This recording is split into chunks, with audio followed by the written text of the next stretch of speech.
اب میں بلا تاخیر دعوت دیتا ہوں حضرت مولانا مسرور نواز جنگوی۔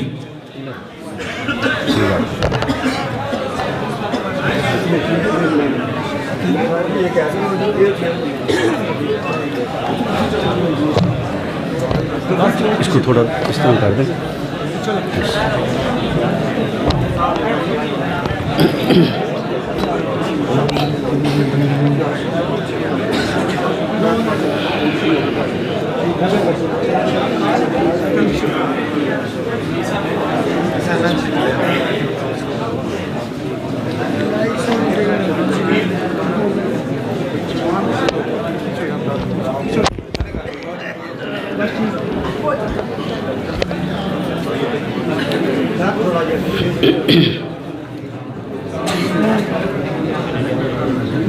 حامدن للہ تعالی اولا و ثانیہ ولعنان الثناء الیہ ثانیہ والصلاة والسلام علی افضل الرسل محمد وآلہ مسلیہ محمد وآلہ مسلیہ فی غلبۃ الصلوات مجلیہ و مسلیہ۔ اما بعد فاعوذ باللہ من الشیطان الرجیم بسم اللہ الرحمن الرحیم۔ ذالک الکتاب لا ریب فیہ ھدی للمتقین۔ قال النبی صلی اللہ علیہ وسلم لا یؤمن احدکم حتی اکون احب الیہ من والدہ وولدہ والناس اجمعین، او کما قال صدق اللہ و صدق رسولہ النبی الکریم۔ درود پاک پڑھیں۔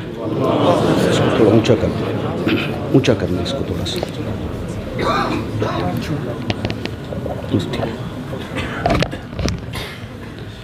اللہم صلی علی محمد معدن الجود والکرم منبع الحلم والحکم وآلہ وسلم۔ اللہم صلی علی محمد وعلی آل محمد۔ اللہم صلی علی محمد وعلی آل محمد۔ اللہم صلی علی محمد وعلی آل محمد۔ محمد سے پیار کرتے ہیں تیرا احسان ہے مولا، ہماری بخشش کا بس یہی سامان ہے مولا۔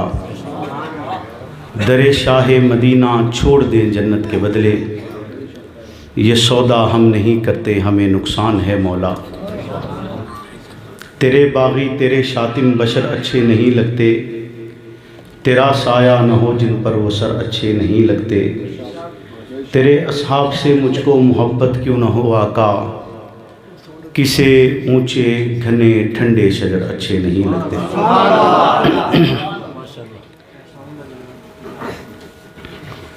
میرے واجب الاحترام دوستو بزرگوں، صدر محفل حضرت قبلہ مفتی سید ارشد الحسینی دامت برکاتہم العالیہ، مرکزی جنرل سیکرٹری جناب غلام مصطفیٰ بلوچ صاحب، وائس چیئرمین جناب علامہ بابر ندیم صاحب، عبدالرحمن ستی صاحب اور دیگر معزز علماء کرام،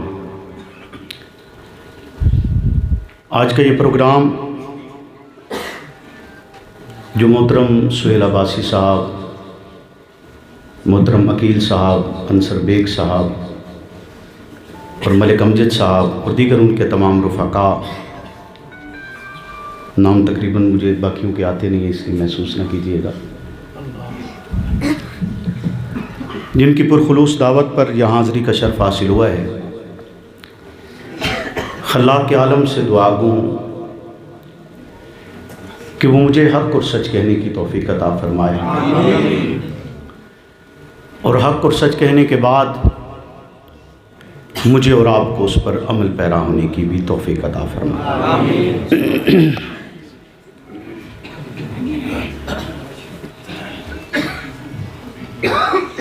میرا اور آپ کا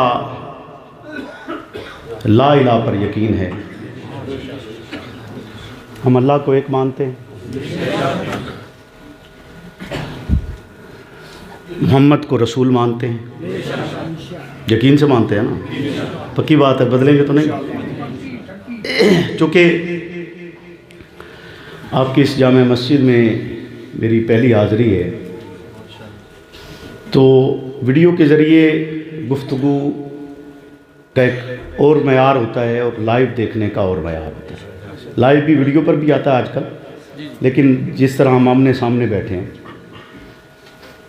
لائیو دیکھنے میں آپ تو دیکھ رہے ہوتے ہیں لیکن دوسرا بندہ آپ کو، یعنی ویڈیو کے اندر آپ دیکھ رہے ہوتے ہیں لیکن دوسرا آپ کو نہیں دیکھ رہا ہوتا، اور یہاں یہ ہے کہ میں آپ کو دیکھ رہا ہوں، آپ مجھے دیکھ رہے ہیں۔ تو کوشش کریں گے کہ گفتگو کے آخر تک میں آپ کا مزاج آشنا ہو جاؤں، آپ میرے مزاج آشنا ہو جائیں۔ تو چونکہ تقریر کرنے سے پہلے ہمارے لیے ایک لمبی چوڑی ہدایات کا بھی ایک ہدایت نامہ جاری ہوتا ہے، تو اس لیے کوشش کروں گا کہ آج آپ کا یقین بن جائے، آج یقین بن جائے۔ تقریر پھر جب اللہ دوبارہ آپ کے پاس لایا، آج یقین کے لیے گفتگو کرتے ہیں۔ لا الہ الا اللہ پر یقین رکھتے ہیں؟ اللہ ایک ہے، وحدہ لا شریک ہے، کوئی آپ کو شک تو نہیں ہے؟ بولیے، یہاں سے محسوس نہ کیجیے گا۔ اللہ ایک ہے، محمد اللہ کے رسول ہے۔ آپ نے کلمہ پڑھا ہے نا؟ یقین رکھتے ہیں؟ پوری تاریخ انسانی، پوری تاریخ انسانی، تاریخ انسانی کب سے شروع ہوتی ہے؟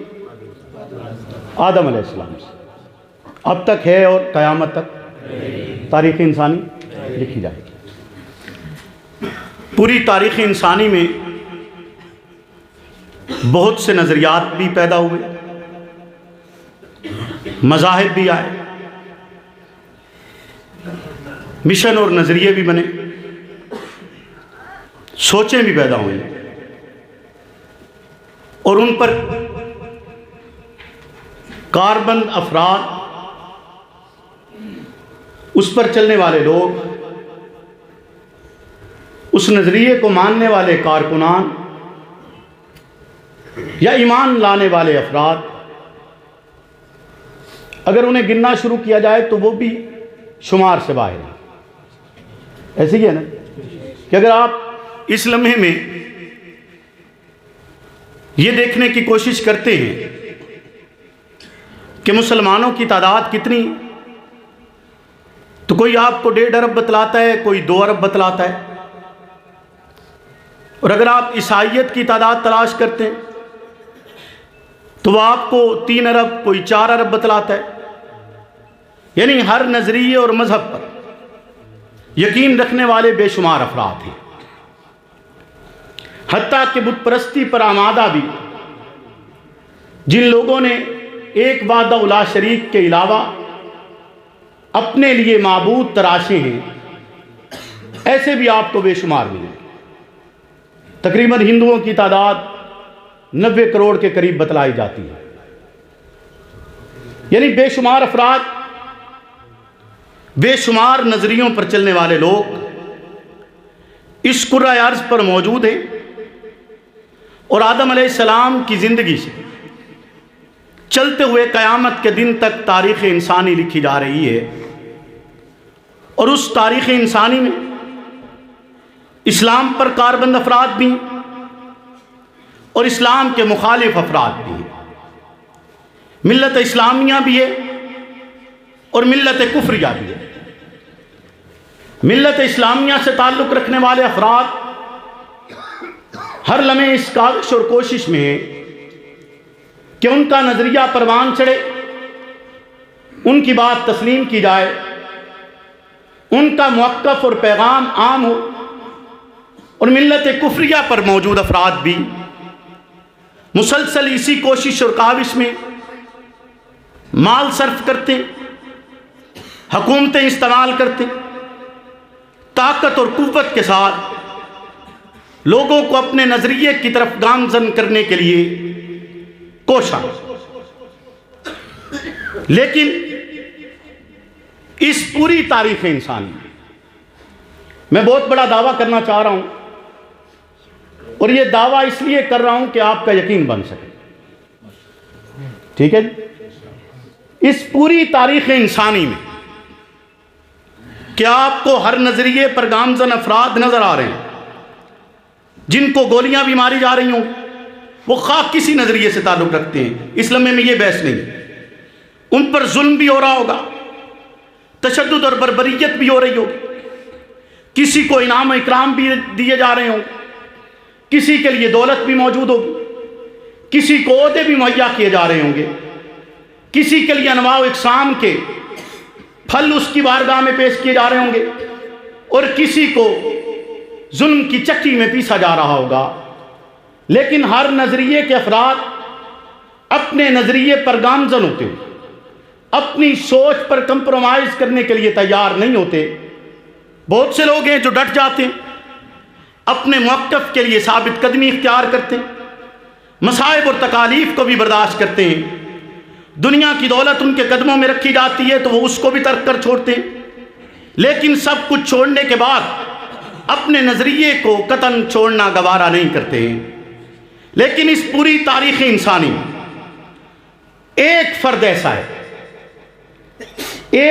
ایسا ہے جس نے جس جذبے کے ساتھ، جس قوت کے ساتھ، جس فکر کے ساتھ، جس انداز سے نظریہ اپنایا ہے، اس جیسا اور کوئی نہیں.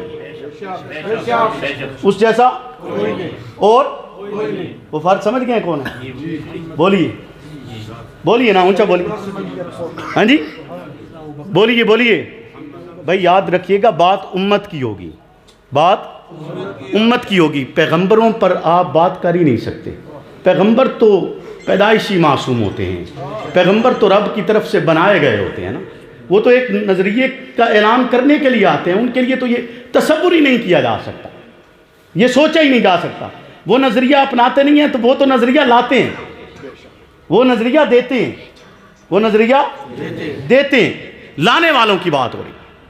لانے والوں میں ایک فرد ایسا ہے پوری تاریخ انسانی میں اس کی مثال نہیں ملتی ہے، اس کی مثال نہیں ملتی ہے کہ جب وہ ایمان لایا کوئی ایمان لانے والا نہیں تھا، جب وہ ایمان لایا حکومت نہیں تھی، جب وہ ایمان لایا طاقت نہیں تھی، جب وہ ایمان لایا سطوت نہیں تھی، جب وہ ایمان لایا ساتھ کوئی کھڑا ہونے کے لیے تیار نہیں تھا، جب وہ ایمان لایا ظلم و ستم کے پہاڑ تھے، جب وہ ایمان لایا تو یہ بھی نہیں کہ وہ کمزور تھا، یہ بھی نہیں کہ وہ دولت مند نہیں تھا، یہ بھی نہیں کہ اس کے پاس طاقت نہیں تھی، یہ بھی نہیں کہ اس کے پاس قبیلہ نہیں تھا.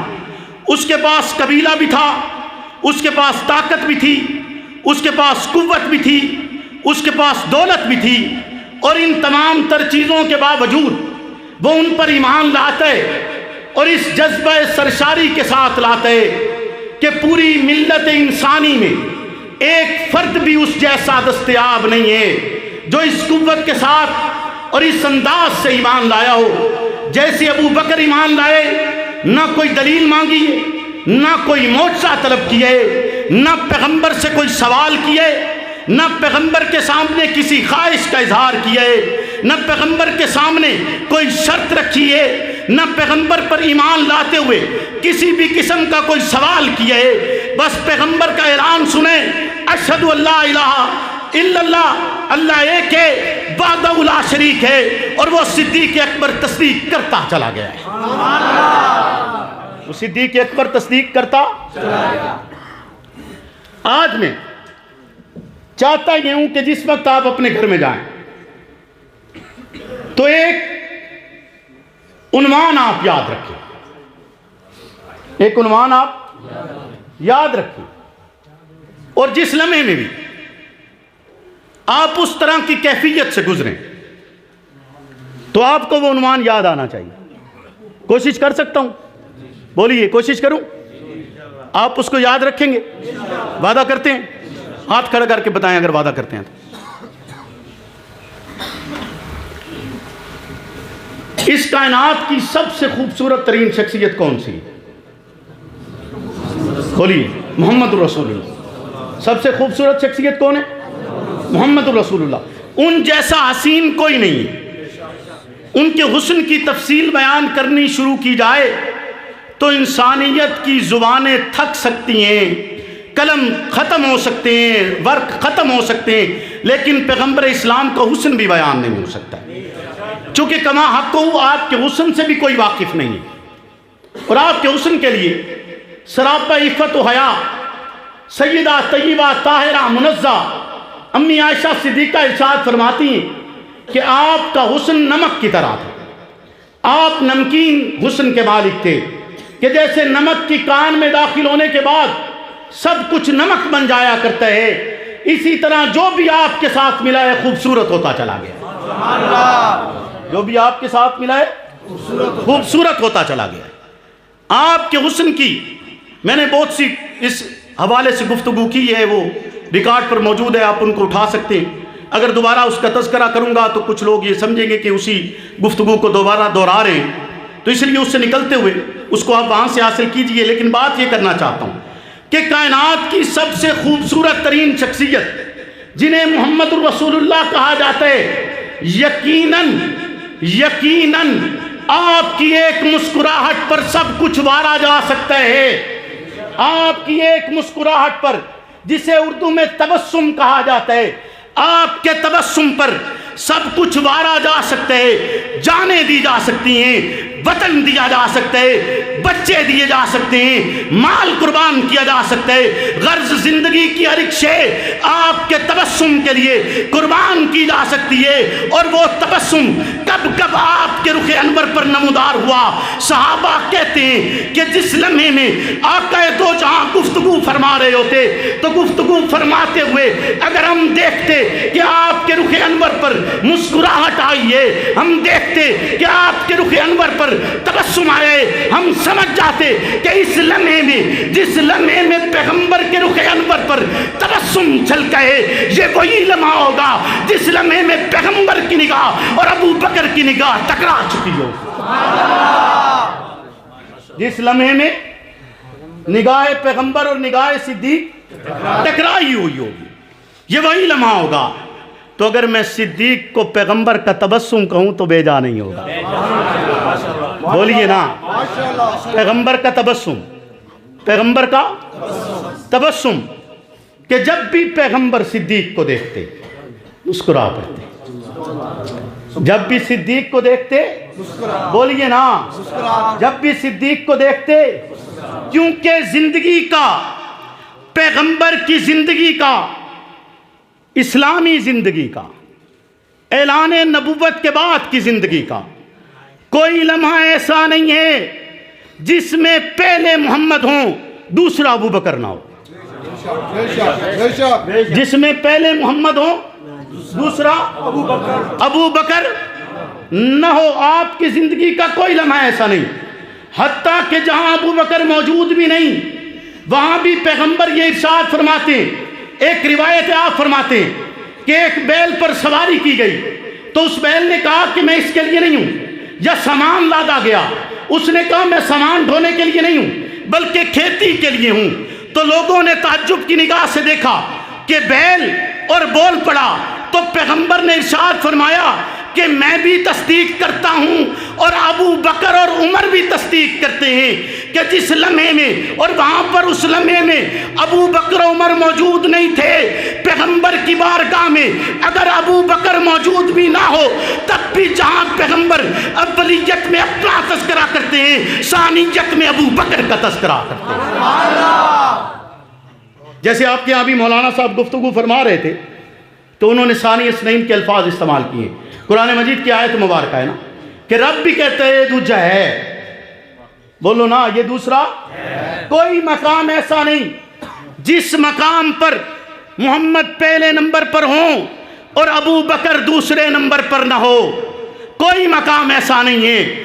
آپ مسجد حرام میں، بیت اللہ کے اندر، رب کے گھر میں جسے ابراہیم نے بنایا تھا، اسی گھر میں جس گھر میں ایک الہ کی عبادت ہونی تھی، اسی گھر میں جس میں بت پرستی کا راج تھا، اس گھر میں اس وحدہ لا شریک کو پکار رہے ہیں، ایک بدبخت آتے آپ کے گلے کے اندر چادر ڈال کر اس زور سے کھینچتے کہ آپ کا دم بند کرنے کی کوشش کرتے، صدیق اکبر آتے ہیں، اس کا ہاتھ پکڑتے ہیں، اس سے چادر کو چھڑواتے ہیں۔ دوسرا لمحہ آتا ہے، پیغمبر اقدس اسی بیت اللہ میں آپ پر تشدد ہوتے ہیں، صدیق اکبر آتے ہیں، دوڑ کر آتے ہیں، ان لوگوں کا ہاتھ پکڑتے ہیں، ہاتھ پکڑ کر کہتے ہیں اس لیے مارتے ہو؟ انہوں نے کہا ہے اللہ ایک ہے، وحدہ لا شریک ہے، اگر اس لیے مارتے ہو میں بھی کہتا ہوں اللہ ایک ہے، وحدہ لا شریک ہے، یہ اللہ کے رسول ہیں۔ کوئی لمحہ ایسا نہیں جس لمحے کے اندر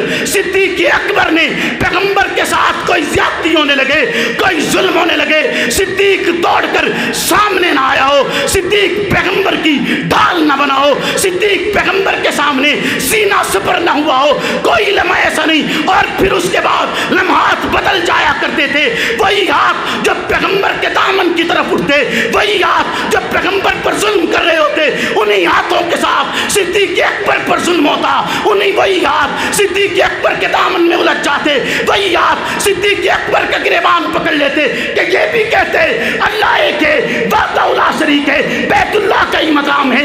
اسی مقام کے اوپر صدیق اکبر پر پیغمبر کو بچانے ہوئے اتنا تشدد ہوئے کہ صدیق کو 4 کاندھوں پر اٹھا کر گھر لے جایا جاتے۔ ماں کہتی ہے جب صدیق ہوش میں آتے، صدیق سوال کرتے بتاؤ میرا محبوب کیسے ہے؟ ماں کہتی ہے بیٹا کچھ کھا لو، کچھ کھانے کے بعد تجھے بتلاتی ہوں تیرا محبوب کیسے ہے۔ قبیلہ ناراض ہو گیا، کنبہ ناراض ہو گیا، دوست ناراض ہو گئے، لیکن صدیق کی زبان پر سوال نہیں بدلے، صدیق کا انداز نہیں بدلے، صدیق کی سوچ نہیں بدلی ہے، صدیق کی فکر تبدیل نہیں ہوئی۔ صدیق اکبر کہتے نہیں ماں کچھ کھایا نہیں جا سکتا جب تک پتہ نہ چلے میرا محبوب کیسا ہے، جب تک پتہ نہ چلے میرا محبوب کیسا ہے، جب تک پتہ نہ چلے، بولیے نا جب تک پتہ نہ چلے، کیوں جی جب تک پتہ نہ چلے میرا محبوب کیسا ہے۔ ماں فکر مند ہے، اولاد ہے نا، بولیے نا۔ بیٹا کہتا ہے میں نے کھانا کچھ نہیں، بیٹا کہتا ہے میں نے کھانا کچھ نہیں ہے جب تک پتہ نہ چلے کہ میرے آقا کیسے ہیں۔ کھانا نہیں ہے جب تک پتہ نہ چلے، بولو نا کہاں سے لاؤ گے صدیق جیسا، کہاں سے لاؤ گے؟ ابھی تو میں نے ایک منظر آپ کو اور بتانا ہے۔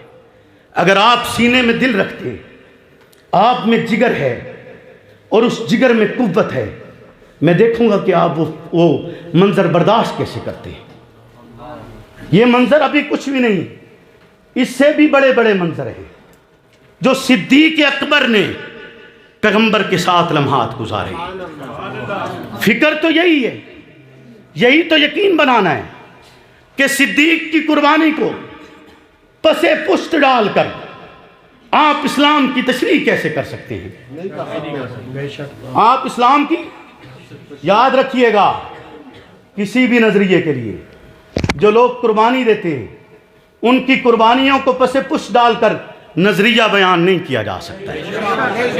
ان کی قربانیوں کو پس پشت ڈال کر نظریہ بیان نہیں کیا جا سکتا ہے، اور اگر آپ ایسے بیان کرنے کی کوشش کریں گے تو آپ ختم ہو جائیں گے، آپ ختم ہو جائیں گے، نہیں باقی بچیں گے۔ ماں جاتی ہے ام جمیل بنت خطاب کے پاس، عمر بن خطاب کی ہمشیرہ کے گھر جا کر پوچھتی ہے کہ بتاؤ محمد کیسے ہے؟ میرا بیٹا کھانا نہیں کھا رہا، میرا بیٹا کھانا نہیں کھا رہا، وہ فکر میں۔ چونکہ اس وقت تک ماں مسلمان نہیں ہوئی، وہ سوچتی ہے ان کو بتا دیا تو آپ کو تو خطرہ لاحق ہے، کہیں نقصان نہ پہنچ جائے۔ وہ کہتی ہیں میں ساتھ چلتی ہوں، ساتھ آئیں، آ کر صدیق اکبر کے پاس آتی ہیں۔ ابو بکر ان افراد میں سے جو جب ایمان لایا تو پھر اس نے ایمان چھپایا نہیں ہے، ایمان لایا تو بولیے چھپایا نہیں، ایک لمحے کے لیے بھی نہیں چھپایا، ایک دن تو بہت بڑی بات، ایک لمحے کے لیے بھی نہیں چھپایا۔ اور جس طرح پیغمبر تبلیغ دین فرما رہے تھے، اسی طرح اسی لمحے سے جس میں صدیق نے پڑھا اشہد ان لا الہ الا اللہ، اسی لمحے سے صدیق اکبر تبلیغ دین میں لگ گئے۔ 38 ابتدائی افراد کو صدیق اکبر نے مسلمان کیا، اپنی تبلیغ کے ذریعے انہیں راستے پر لائے، دین متین کی طرف لائے۔ ام جمیل آتی، حضرت حفصہ تشریف لاتی، آ کر ابو بکر کو دیکھتی، حضرت ابو بکر سوال کرتے ہیں، کہتے ہیں کہ بتاؤ میرے محبوب کیسے ہیں؟ وہ آپ کی والدہ محترمہ کی طرف دیکھتی ہیں کہ یہ تو ابھی ایمان نہیں لائی، کس طرح میں پیغمبر کا پتہ بتلا دوں؟ تو جواباً صدیق اکبر کہتے ہیں کہ کوئی بات نہیں، ان کے سامنے آپ بات کیجئے۔ حضرت حفصہ بتلاتی ہیں کہ وہ ارقم کے گھر میں ہیں، آپ کہتے ہیں مجھے لے کر چلو، ماں کہتی ہے کچھ کھا تو لو، ماں کہتی ہے کچھ کھا لو تھوڑی طاقت آ جائے گی۔ ابو بکر کہتے ہیں نہیں، اس وقت تک کھایا نہیں جا سکتا جب تک تبسم دیکھ نہ لوں۔ جب تک تبسم، بولیے نا، جب تک تبسم دیکھ نہ لوں۔ ماں لے کر جاتی ہے، ام جمیل ہمراہ ہیں، پیغمبر کی بارگاہ میں پہنچتے ہیں، پیغمبر آپ کی طرف دیکھتے ہیں، زخموں سے چور چور ابو بکر، زخموں سے چور چور ابو بکر پیغمبر کی بارگاہ میں آتے ہیں۔ پیغمبر کہتے ہیں ابو بکر بتلائیے، مسکراتے ہوئے تبسم کے ساتھ، ابو بکر بتلائیے طبیعت کیسی ہے؟ ابو بکر کہتے ہیں بس سر پر زیادہ چوٹ آئی ہے، باقی ٹھیک ہوں۔ اور پھر اگلا سوال ذرا توجہ کر، میں نے جو بات آپ سے کی ہے کہ اس تاریخ انسانی میں کوئی ایک فرد بھی ایسا نہیں آیا جو اپنے جذبے کے ساتھ، اپنے نظریے سے اس قدر مخلص ہو جس قدر ابو بکر تھے۔ ابو بکر کہتے ہیں اللہ کے نبی، میری ماں میرے ہمراہ جہاں تک آئی ہے بہت فکر مند تھی، بہت پریشان تھی، چاہتی تھی کہ کچھ کھا لیا جائے۔ میں آپ سے سوال کرتا ہوں، آپ ان کے لیے دعا کیجئے رب انہیں ایمان دے دے۔ وہ یہ نہیں کہتے کہ اللہ کے نبی اب اجازت دیجئے، کیا کہتے ہیں؟ اس کو کہتے ہیں نظریہ، اس کو کہتے ہیں نظریے سے اخلاص۔ کہا ایمان کی دعا کیجئے، اور اسی لمحے میں آپ کی والدہ محترمہ ایمان لے کر آتی ہے، اور ایک ہی دن، اسی دن آپ کی والدہ بھی ایمان لائیں، اور اسی دن حضرت حمزہ بھی ایمان لائے۔ یہ وہ تاریخی دن ہے کہ جس دن حضرت حمزہ ایمان لاتے ہیں۔ آپ نے حضرت حمزہ کے ایمان کا واقعہ سنا ہوا ہے، لیکن شاید آپ کو یہ خبر نہ ہو کہ اسی دن حضرت ابو بکر کی والدہ بھی ایمان لائی تھی۔ ابو بکر کا خاندان وہ واحد خاندان ہے جس خاندان کی 4 پشتوں تک یا 3 پشتوں تک صحابی گزرے ہیں، والد اور والدہ بھی، اولاد بھی، خود بھی۔ کوئی ایسا اور خاندان نہیں گزرا کہ جس کے اس طرح سارے افراد ایمان لے کر آئے ہوں، اور یہ اس انسان کی پیغمبر اسلام سے محبت تھی۔ توجہ ہے جی؟ بولیے نا، بات یاد رہے گی، عنوان یاد رہے گا؟ آگے بڑھیں، تھک تو نہیں رہے مفتی صاحب؟ آپ تھک تو نہیں رہے؟ بولیے جی، توجہ ہے؟ اگلی بات کریں کہ کوئی مقام ایسا نہیں جہاں پر، کوئی مقام ایسا نہیں جہاں ابو بکر محمد کے ہمراہ نہ ہوں، پہلے محمد ہوں اور دوسرے ابو بکر نہ ہوں۔ کوئی مقام ایسا نہیں آیا۔ حضرت علی فرماتے ہیں، حضرت علی کہتے ہیں کہ ایک دن ہم نے مکہ کی گلیوں میں دیکھا ہے، ذرا توجہ کرنا۔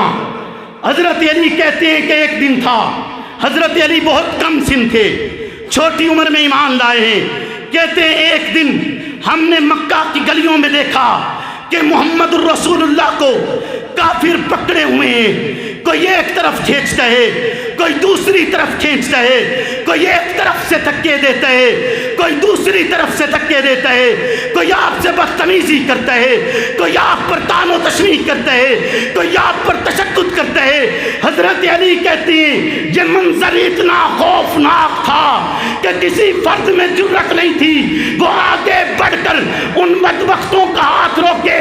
اسی لمحے میں کہیں سے حضرت ابو بکر آتے ہیں اور دوڑ کر پیغمبر کو چھڑوا کر اپنا آپ ان کے ہاتھوں میں دے کر کہتے ہیں میرے محبوب کو کچھ مت کہنا. ایسا منظر آپ نے دیکھا ہے؟ آپ تصور کر سکتے ہیں کہ کائنات کا اعلیٰ ترین پیغمبر، افضل ترین پیغمبر، وہ ہستی جو سید الانبیاء ہے، وہ ہستی جو خاتم المعصومین ہے، وہ ہستی جو خاتم النبیین ہے، مکہ کی گلیوں میں اس کے ساتھ سلوک تو دیکھیے. لیکن نظریہ نہیں چھوڑا، پیغمبر نے بھی نظریہ نہیں چھوڑا ہے. آپ زمانہ تو دیکھیے، حالات تو دیکھیے. کیا ان حالات میں پیغمبر نے نظریہ چھوڑا؟ کیا ابو بکر پیچھے ہٹے؟ نہیں ہٹے. ابو بکر پیچھے نہیں ہٹے، وہ ہر اس مقام پر جہاں محمد پہلے نمبر پر تھے، ابو بکر آپ کے ہمراہ دوسرے نمبر پر تھے. اسی لیے تو کہا گیا، اسی لیے تو رب نے کہا ہے ثانی اثنین اذ ہما فی الغار. اس کے لیے بڑے خوبصورت اشعار ہیں، بہت خوبصورت اشعار ہیں کہ ایک شب تار ہے، ایک شب تار ہے. شب تار اندھیری رات، خوب اندھیرے کی رات، جس رات میں چاند نہ نکلا ہوا ہو، ایسی رات جس رات میں روشنی نہ ہو، ایسی رات جسے ڈراؤنی رات کہا جاتا ہے، ایسی رات جس میں مائیں اپنے بچوں کو چھپا لیتی ہیں، ایسی رات جس میں لوگ گھروں سے باہر نکلنا گوارا نہیں کرتے، ایسی رات ہے. ایک شب تار ہے. تار جیسے تارکول آپ کے ہاں استعمال ہوتا ہے، سڑکوں پر بچھایا جاتا ہے، کتنا سیاہ ہوتا ہے، یعنی اس طرح کی سیاہ رات ایک شب تار ہے اور ایک غار ہے. ایک شب تار ہے اور ایک غار ہے، اور اس غار میں ایک سچا ہے، ایک سچا ہے، ایک سچا ہے اور ایک سچائی ہے. ایک سچا ہے اور ایک سچائی ہے. اور اس پہ شاہد ہے رب کا قرآن بھی، نورانی فرمان بھی. زانوے یار پر، یار فی الغار پر، دولت دو جہاں جلوہ پیرا ہوئی، فیض فرما ہوئی. دولت دو جہاں جلوہ پیرا ہوئی، فیض فرما ہوئی. اور اس غار کے کونے خدرے میں موجود ایک سانپ سے یہ تقرب کا منظر نہ دیکھا گیا. اور اس غار کے کونے خدرے میں موجود ایک سانپ سے یہ تقرب کا منظر نہ دیکھا گیا. سانپ نے ڈس لیا، سانپ نے ڈس لیا. سانپ کے زہر سے ضبط صدیق اکبر کا ٹوٹا مگر. سانپ کے زہر سے ضبط صدیق اکبر کا ٹوٹا مگر. سانپ کو کیا خبر، سانپ کو کیا خبر کہ اس کی تر آنکھ سے ان کے رخسار تک، اس کی تر آنکھ سے ان کے رخسار تک. اگر آپ یہ منظر دیکھنا چاہیں توجہ کیجئے. آپ اگر ٹیک لگا کر بیٹھے ہوں، آپ ٹیک لگا کر بیٹھے ہوں تو کبھی ایسا نہیں ہو سکتا کہ جس کا سر زانوں پر ہو آپ کی آنکھ سے آنسو بھی نکلے اور اس کے رخسار پر پڑے. ایسا نہیں ہو سکتا. ہوا تو تبھی ہوگا کہ آقا کا سر زانوں پر ہے، صدیق یوں دیکھ رہے ہوں. بولیے نا، اس کی تر آنکھ سے ان کے رخسار تک، اس کی تر آنکھ سے ان کے رخسار تک، محرم خواب تک، اس کی تر آنکھ سے ان کے رخسار تک، محرم خواب تک. نقرئی آب کا، نقرئی آب کا جو سفر ہو گیا معتبر ہو گیا. نقرئی آب کا جو سفر ہو گیا معتبر ہو گیا. ہوا کہ نہیں معتبر؟ بولیے نا کہ ایک شب تار ہے، بے پناہ پیار ہے. صدیق کو اپنے محبوب سے بے پناہ پیار ہے، بے پناہ پیار ہے کہ سب کچھ چھوڑ کر، اپنی اولاد چھوڑ کر، اپنا گھر بار چھوڑ کر پیغمبر کے ہمراہ زمانہ قبل از اسلام میں صدیق اکبر کے لیے کہا جاتا تھا کہ اس کے پاس اتنی دولت ہے. یاد رکھیے گا میں نے ایک لفظ استعمال کیا ہے, مبادہ کبھی بھول کر بھی صدیق کے لیے زمانہ جاہلیت کا لفظ استعمال مت کرنا. صدیق پر زمانہ جاہلیت نہیں آیا. صدیق پر زمانہ جاہلیت ہے. جاہلیت تب ہوتا اسلام پیش کر دیا جاتا اور صدیق مانتا نہ. اسلام آیا ہی نہیں تو صدیق کے لیے جاہلیت کیسی؟ بولیے نا, جاہلیت کیسی؟ صدیق پر زمانہ جاہلیت نہیں آیا. زمانہ اسلام جب آیا ہے تو صدیق کوئی لمحہ بغیر چھوڑے ایمان لے کر آیا ہے. کوئی لمحہ بغیر چھوڑے, بولیے, ایمان لے کر آئے ہیں. صدیق اکبر نے اس لمحے کے اندر بھی, جس لمحے میں زمانہ قبل اسلام کہا جاتا ہے کہ 40,000 درہم اس زمانے میں موجود تھے, اور کہا جاتا ہے جب تک مکہ فتح نہیں ہوا اس وقت تک اگر کوئی 1 درہم کسی کی امداد کرتا تو یوں سمجھا جاتا کہ اس نے بہت بڑی امداد کی ہے. اور حضرت ابو بکر جس لمحے میں شیب ابی طالب سے باہر آئے پیغمبر کے ہمراہ, تو وہ جس کے لیے کہا جاتا تھا قارون کا خزانہ ہے, جب ہجرت پر جاتے ہیں تو 5,000 درہم باقی بچے, 40,000 درہم خرچ ہو چکے تھے. صدیق وہ واحد فرد ہے جس نے اپنا مال بھی پیغمبر اسلام پر بے دریغ لٹایا ہے. اس نے کچھ نہیں رکھا پیچھے, کچھ باقی نہیں بچایا, سب کچھ آپ پر لٹا دیا ہے. تو وہ انسان, اس کے لیے خالق کائنات کہتے ہیں کہ جب رب اپنی میت اتارتا ہے تو رب بھی صدیق کو اکیلا نہیں چھوڑتا. اللہ بھی صدیق کو اکیلا, بولیے, اللہ بھی صدیق اکبر کو اکیلے نہیں چھوڑتے. وہ بھی جب کہتے ہیں نا کہ میں ساتھ ہوں تو کہتا ہے میں بھی محمد آپ کے اور آپ کے ثانی کے ساتھ ہوں. بولیے نا, آپ کے اور آپ کے ثانی کے ساتھ ہوں. اور رب نے کیسا ٹھکانہ عطا کیا ہے کہ دنیا کو دکھایا ہے پہلے محمد ہیں دوسرا ابو بکر ہے. پہلے محمد ہیں اور دوسرا ابو بکر ہے کہ جو سب سے پہلے ایمان لاتا ہے. تو بات میں نے آپ سے شروع میں کی تھی کہ آج کی یہ گفتگو یقین کے لیے. آپ کا یقین کچھ بنا ہے کہ نہیں بنا؟ بولیے نا, یقین بنا ہے؟ یاد رکھیں گے. عنوان کیا دیا میں نے آپ کو؟ بولیے, عنوان کیا ہے؟ نہیں, عنوان یہ نہیں تھا. نہیں, نظریہ بھی نہیں تھا یار, یہی نظریہ ہے, آپ سمجھیں گے تو اپنا. بات یہ نہیں تھی. عنوان یاد رکھنا ہے کہ جب بھی آپ کے چہرے پہ مسکراہٹ آئے, تبسم آئے, آپ کو صدیق یاد آنا چاہیے. بولیے نا, آپ کو صدیق یاد آنا چاہیے, بھولنا نہیں چاہیے, کیونکہ وہ میرے آقا کا تبسم ہے, وہ میرے آقا کی مسکراہٹ ہے کہ آقا اسے دیکھتے تو مسکرا پڑتے. یار زندہ, صحبت باقی, وما علینا الا البلاغ.